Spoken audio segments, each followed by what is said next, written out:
I never thought a simple wheelchair ramp would turn my life into a full-scale war. But then again, I also never thought a woman with a clipboard and a taste for control could run a small town like a fiefdom, so maybe I should have seen it coming. It started the way most nightmares start for adults, small, mundane, and unbelievably bureaucratic. A single sheet of paper taped to my front door, bold red letters screaming, "Violation notice, unauthorized structure." I unfolded it with the same casual curiosity you treat a pizza coupon, and then my stomach dropped. All unapproved exterior modifications must be removed within 14 days to maintain community uniformity. Uniformity, the word itself, a weapon when wielded by someone who confuses aesthetics. I built that ramp for my dad. He's a retired firefighter, the kind of man who'll argue with a door until it gives up stubborn, proud, soft at the edges. A stroke had taken his left side and a lot of his independence, but it didn't take his dignity. Watching him wrestle with the front steps was like watching pride in slow motion be shaved off day by day.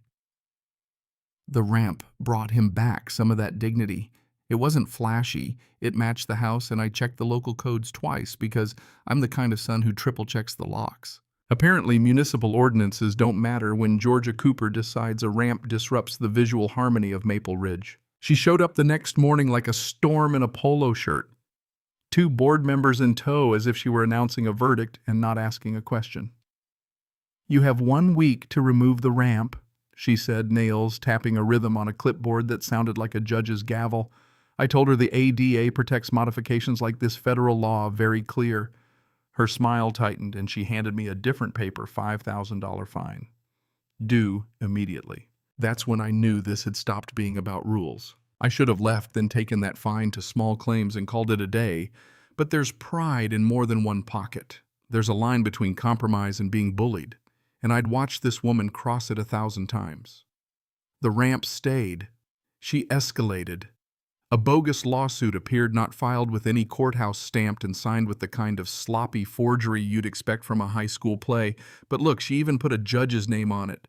Just misspelled enough to make it look official to people who don't look too closely. She wanted us to back down. She wanted us to be afraid. You learn a lot about people when they're afraid. Not everyone keeps their promises to themselves. When I walked into the next HOA meeting, expecting the usual tumble of nonsense, the room was full, unusually full, packed with faces I recognized and faces I didn't.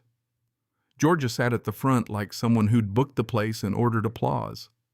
She read from a script, flat and relentless. "We must preserve community standards. No exceptions, fines will stand." Tom from next door wouldn't even look me in the eye.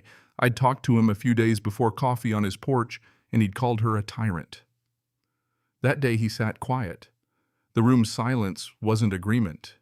It was fear. Fear is corrosive. It eats civility and leaves you with people who will let the loudest voice do the thinking for them.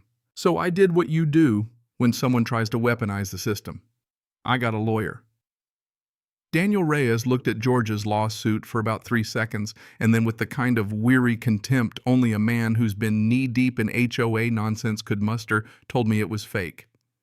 Case numbers that don't match any system, an improperly spelled judge's name, no filing trace. The relief that hit me was tidal, but under it came something worse.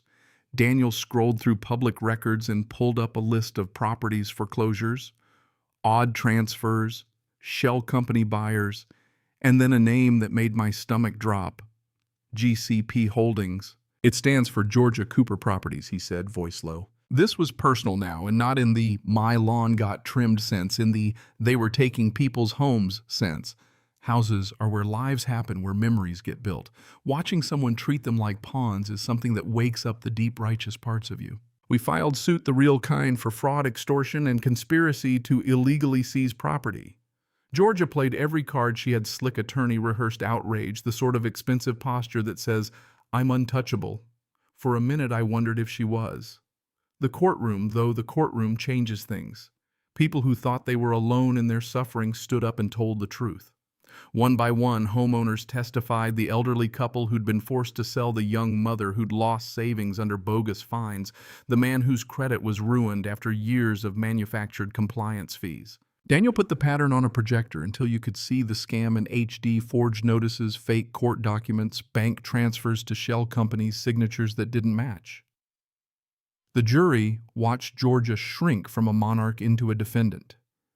The judge's gavel came down like a season finale cliffhanger verdict, guilty on fraud and related counts. Restitution ordered. HOA powers stripped. An investigation opened. The fines were erased. The records were cleansed. It felt like justice, slow and heavy and utterly necessary. But justice has a habit of being partial if you don't push it, and Georgia wasn't about to vanish quietly. She called an emergency HOA meeting, the last desperate hurrah of a regime running on adrenaline and denial. The room this time was different. Tom stood up. The mother stood up. People who had been silenced by fear found their voices all at once, and it was louder than any clipboard could be. They voted to dissolve the board, to strip whatever power remained, and they marched her out like the curtain closing on a bad play. Then the state did what the state does when the evidence is thick. They froze accounts, they seized assets, and yes, they put the mansion she had bought with stolen funds up for auction. I watched the listing like someone watches a slow, inevitable fall. The scandal had leached the value out of those walls. No investor wanted a house tethered to headlines. But there it was, and Daniel called me. "You see this?" he said, voice flat. I did. I went to the auction with no intention of reclaiming anything for myself. I went because there's a kind of poetic justice in taking back a symbol and turning it into something clean. When the hammer fell and the house was mine, there was a moment, an almost ridiculous cinematic heartbeat, where Georgia looked up from the back of the room and realized the world had shifted. The woman who thought she could play God in a cul-de-sac was sitting in a folding chair watching the people she tried to own decide the fate of her empire. I didn't keep the mansion. I signed the title over to a nonprofit that builds housing for disabled veterans, people who had fought for this country and returned to face a world that sometimes makes dignity a transaction. The look on the reporter's face when the cameras ran, that was the cherry on top. Headlines called it poetic. HOA Queen's Mansion becomes home for veterans. And for once, the narrative fit the deed. The satisfying part wasn't the paperwork or the TV spots.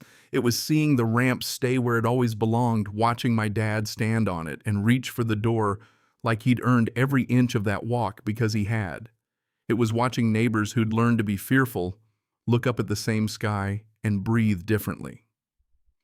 Georgia disappeared into a small apartment on the other side of town, which, to be honest, suited her. No power, no clipboard, no courtly airs, just a person who had to answer to the same rules as the rest of us. If there's a moral here, and I hate the word moral because it sounds like a lecture, maybe it's this: systems can be used to protect and systems can be used to prey. People with power will sometimes confuse the two, and the difference between being ruled and being heard often comes down to whether someone is willing to stand up and call out the lie. Justice isn't always fast and it isn't always neat, but when communities stop pretending fear is normal, they become hard to scam. So yeah, my ramp stayed. My father keeps using it, and every time he comes inside on his own, I feel like I've kept a little of his pride intact.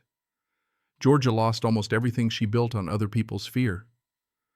The neighborhood got its homes back. The mansion became a home for veterans. And me, I got a quieter life, which is a luxury I now understand is as valuable as any victory. Here's the part where I want to hear from you. Do you think dissolving the HOA was the right call, or does the idea of private governance still have merit if it's properly checked? Where's the line between community standards and personal power, and who should be the referee when that line gets blurry? Tell me what you'd have done.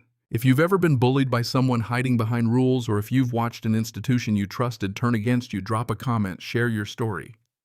Say what you think is right or wrong. And if this struck a nerve, pass it on so someone else might finally find their voice too. Cảm ơn các bạn đã xem video. Cảm ơn các bạn đã xem video.